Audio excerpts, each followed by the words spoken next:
بسم اللہ الرحمن الرحیم بسم اللہ الرحمن الرحیم۔ السلام علیکم ورحمۃ اللہ وبرکاتہ۔ امید ہے آپ تمام احباب خیر و عافیت سے ہوں گے۔ آج ایم اے اسلامیات کے مضمون الدعوۃ والارشاد کا سبق نمبر 21 ہے، اور اس سبق کے اندر ہم جن عنوانات کے اوپر بات کریں گے ان میں سے پہلا عنوان ہے دعوت کا مدنی دور، یعنی کہ نبی کریم صلی اللہ علیہ وسلم مکہ مکرمہ سے جب مدینہ طیبہ تشریف لے گئے تو وہاں پر دعوت کا جو دور تھا اس کی تفصیل پڑھیں گے، اور دوسرا عنوان ہے مدینہ منورہ میں دعوتی اسلوب اور ترجیحات، یعنی کہ جو مکہ مکرمہ میں اسلوب تھا وہ الگ تھا، اور جو مدینہ منورہ میں اسلوب تھا دعوت کا وہ الگ تھا، اور وہاں کی الگ ترجیحات تھی۔ ان دونوں عنوانات کی تفصیل پڑھیں گے۔ تو آئیے تفصیل کی طرف چلتے ہیں۔ نبی کریم صلی اللہ علیہ وسلم نے مکہ مکرمہ سے جب مدینہ منورہ ہجرت فرمائی تو اس کو دعوت کا مدنی دور کہتے ہیں۔ وہاں آپ صلی اللہ علیہ وسلم کی دعوتی سرگرمیاں کیا تھی؟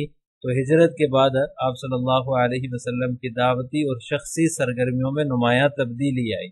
جو یہاں پر دعوتی سرگرمیاں تھی مکہ مکرمہ میں، وہاں جا کر جو ہے وہ اس میں نمایاں تبدیلیاں واقع ہوئی۔ اس کی وجہ یہ تھی کہ مدینہ کے حالات مختلف تھے، مکہ کے حالات مختلف تھے، اور مدینہ کے اپنے حالات تھے اور مکہ کے اپنے حالات تھے۔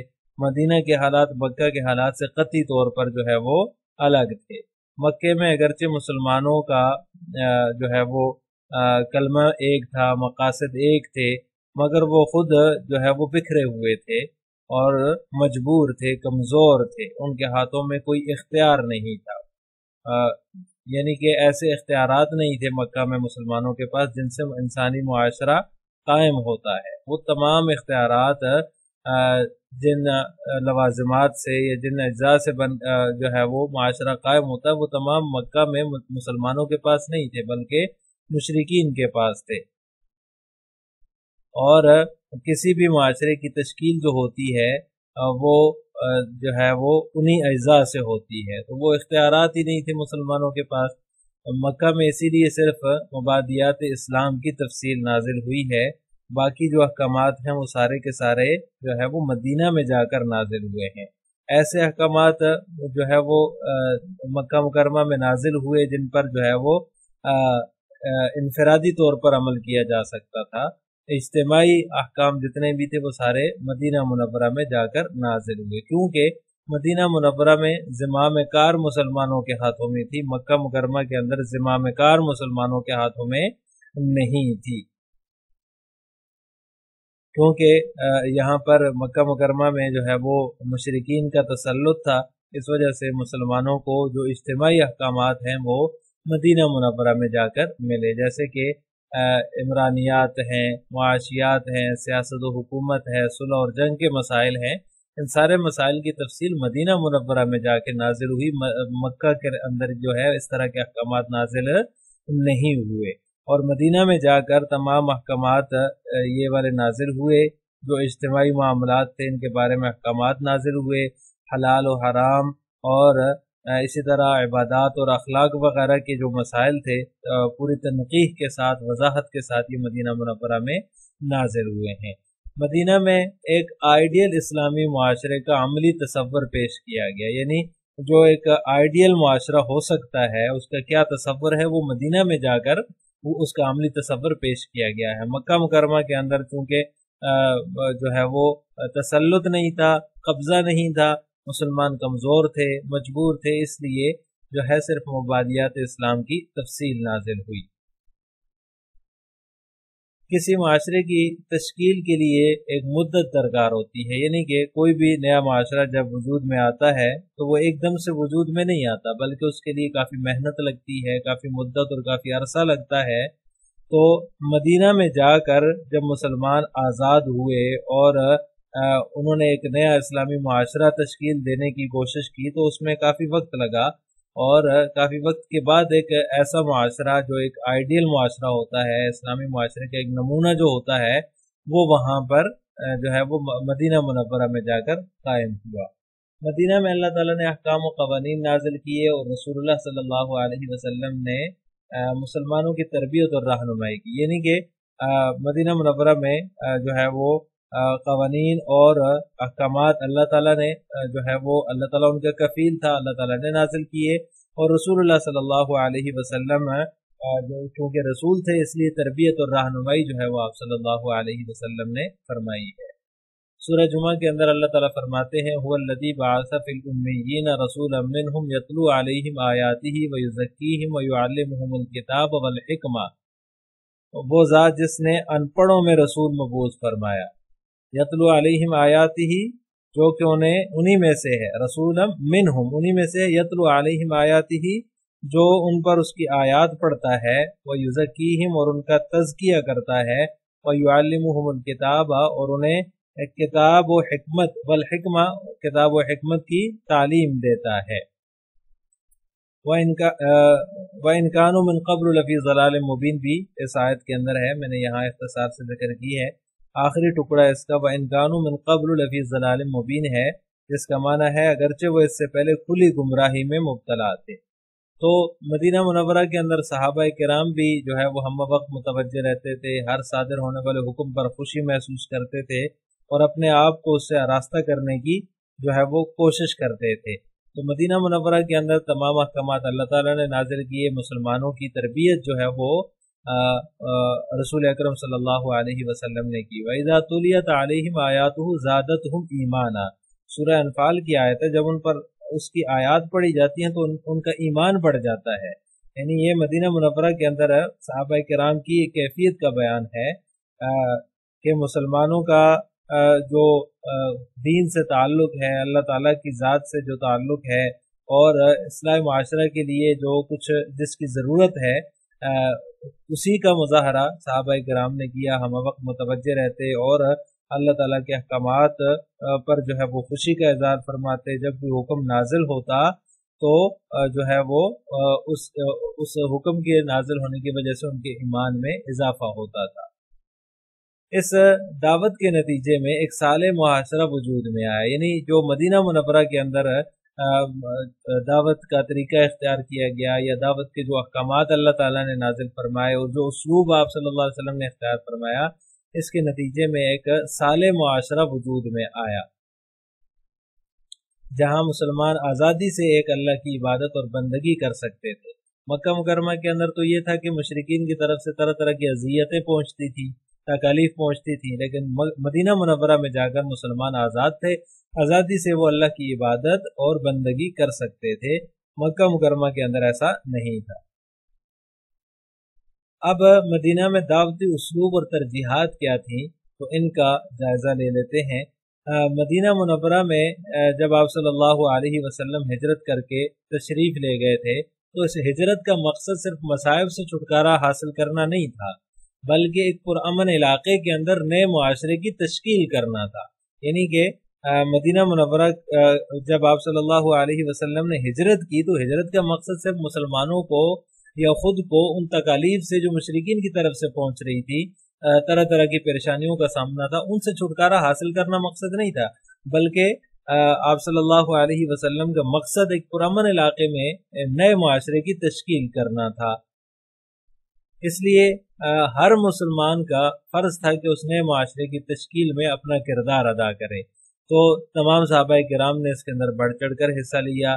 تو رسول اللہ صلی اللہ علیہ وسلم اس معاشرے کی تشکیل کے امام، رہنما اور قائد تھے، اور جس معاشرے کے قائد آپ صلی اللہ علیہ وسلم ہوں اور صحابہ کرام جیسی نفوس قدسیہ جو ہیں وہ اس معاشرے کی تشکیل میں کردار ادا کریں، تو وہ ایک جو ہے وہ بہترین نمونہ ہے، جو رہتی دنیا تک انسانوں کے لیے ایک بہترین نمونہ ہے وہ معاشرہ۔ کسی نزاع کے بغیر تمام معاملات کی باغ دور آپ صلی اللہ علیہ وسلم کے ہاتھ میں ہی تھی، یعنی کہ یہاں پر ایسا نہیں تھا کیونکہ رہنما تھے آپ صلی اللہ علیہ وسلم، قائد تھے، امام تھے، تو تمام معاملات کے اندر جو ہے وہ صحابہ کرام بھی اور تمام مسلمان بھی جو ہے وہ آپ صلی اللہ علیہ وسلم کی اتباع کرتے تھے۔ تو بغیر کسی نزاع کے تمام معاملات کی باغ دور آپ صلی اللہ علیہ وسلم کے ہی ہاتھ میں تھی۔ مدینہ منورہ کے اندر جب آپ صلی اللہ علیہ وسلم ہجرت کر کے تشریف لے گئے تو وہاں پر 3 قسم کے لوگ آباد تھے۔ ایک تو صحابہ کرام تھے جو مسلمان تھے، مہاجرین کی شکل میں بھی اور انصار کی شکل میں بھی۔ مہاجرین جو ہے مکہ مکرمہ سے ہجرت کر کے گئے تھے، اور انصار جو مدینہ منورہ میں مسلمان ہوئے تھے۔ تو ایک قسم کے لوگ تو وہ تھے، اور دوسری قسم کے لوگ وہ تھے جو مدینہ کے قدیم اور اصلی قبائل تھے، اور یہ لوگ مشرک تھے، یہ بت پرست تھے، یہ شرک کے اندر مبتلا تھے۔ اور تیسری قسم جو وہاں آباد تھی لوگوں کی وہ یہود تھے۔ یہود بھی بڑی تعداد میں مدینہ منورہ کے اندر آباد تھے۔ تو نبی کریم صلی اللہ علیہ وسلم نے ان ساری چیزوں کو مد نظر رکھتے ہوئے جو مسلمانوں کے آپس کے مسائل ہیں ان کے لیے جو ہے وہ سب سے پہلا اقدام جو کیا وہ معاہدہ اخوت ہے۔ یعنی مہاجرین کے مسائل جو تھے، چونکہ وہ ہجرت کر کے مکہ مکرمہ سے گئے تھے، تو فوری طور پر آپ صلی اللہ علیہ وسلم نے ان کے مسائل حل کرنے کے لیے معاہدہ اخوت کروا دیا۔ انصار اور مہاجرین کے درمیان اخوت کا معاہدہ کروا دیا، جس کی وجہ سے مسلمانوں کے معاشی مسائل بھی حل ہو گئے، اقتصادی مسائل بھی حل ہو گئے، اور اس فکر سے وہ آزاد ہو گئے۔ تو جب مسلمان معاشی فکر سے مطمئن ہوئے تو دیگر قبائل کے ساتھ امن و سلامتی پر مشتمل معاہدے بھی آپ صلی اللہ علیہ وسلم نے کیے، تاکہ اندرونی اور بیرونی سازشوں سے محفوظ رہا جا سکے۔ یعنی کہ یہ جو معاہدے آپ صلی اللہ علیہ وسلم نے کیے، ان کا ایک مقصد تو اندرونی اور بیرونی سازشوں سے محفوظ ہونا تھا، اور دوسرا مقاصد نبوت کی تکمیل کرنا تھا، جس مقصد کے لیے آپ صلی اللہ علیہ وسلم تشریف لائے تھے۔ تو ان مقاصد کی تکمیل ایسی ہو سکتی تھی کہ جب معاشرے کے اندر جو ہے وہ امن ہو اور اندرونی اور بیرونی سازشوں سے جو ہے وہ محفوظ ہو۔ تو معاہدات کے ذریعے سے آپ صلی اللہ علیہ وسلم نے اندرونی اور بیرونی سازشوں سے مسلمانوں کو محفوظ کر لیا، اور ساتھ ہی ان معاہدات کا مقاصد نبوت کی تکمیل بھی تھا۔ لیکن یہاں پہنچ کر بھی آپ صلی اللہ علیہ وسلم کو مدینہ منورہ میں مشرکین نے جو ہے وہ اپنی سازشوں سے تنگ کرنا شروع کر دیا۔ اسلامی دعوت کو روکنے کے لیے انہوں نے منصوبہ بندی شروع کر دی، اور قبائل کو طرح طرح کی سازشوں کا شکار کرنا شروع کر دیا۔ جو وہاں قبائل تھے مدینہ منورہ میں، ان کو جو ہے وہ مسلمانوں کے خلاف بھڑکانا شروع کر دیا، تاکہ اسلامی دعوت کا جو راستہ ہے وہ روکا جا سکے۔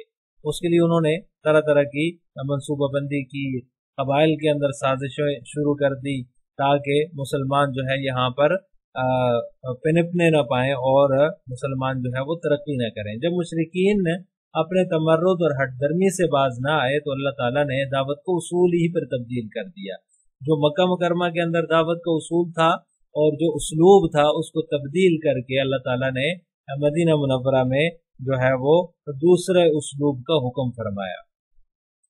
اذن للذین یقاتلون بانہم ظلموا ان اللہ علی نصرہم لقدیر۔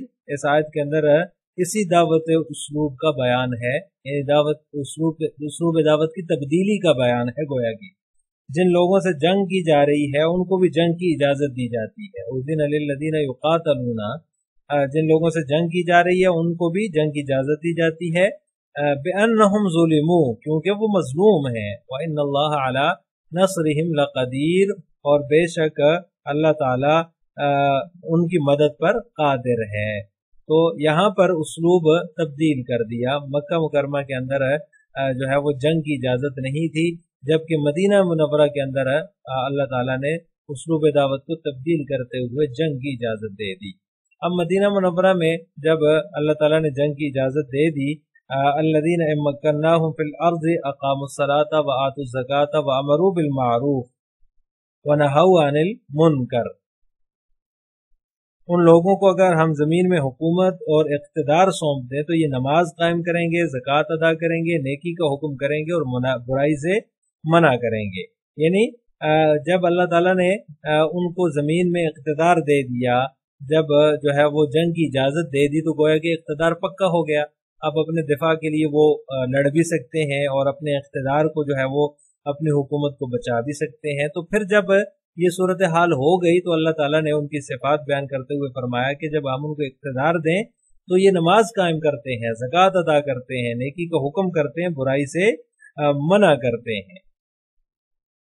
ان آیات کی جو عملی تفسیر ہے، اگرچہ جو ہے وہ اس کی قطعی طور پر نزول کا فیصلہ مقصد نہیں ہے، بلکہ ان کی جو عملی تفسیر ہے تو وہ ہجرت کے بعد ہی سامنے آتی ہے، جب مسلمانوں نے تمام تر مصالحتی کوششوں کو ترک کر کے اسلامی دعوت کی مضبوطی کے لیے جہاد کا راستہ اختیار کیا۔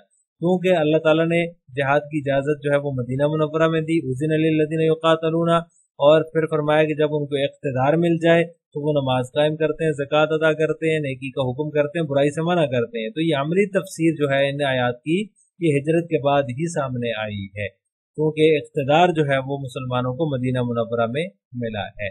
جہاد کی اجازت کفار مکہ کی سرکشی اور تمرد کے علاج کے لیے تھی، یعنی جو انہوں نے مسلمانوں کے اوپر ظلم ڈھائے تھے، جو ان کی سرکشی تھی، دین سے وہ جو ہے وہ بیزار تھے، اسلام کی دعوت کو قبول کرنے کے لیے راضی نہیں تھے، تو بطور علاج کے اللہ تعالیٰ نے مسلمانوں کو اب جہاد کی اجازت دی۔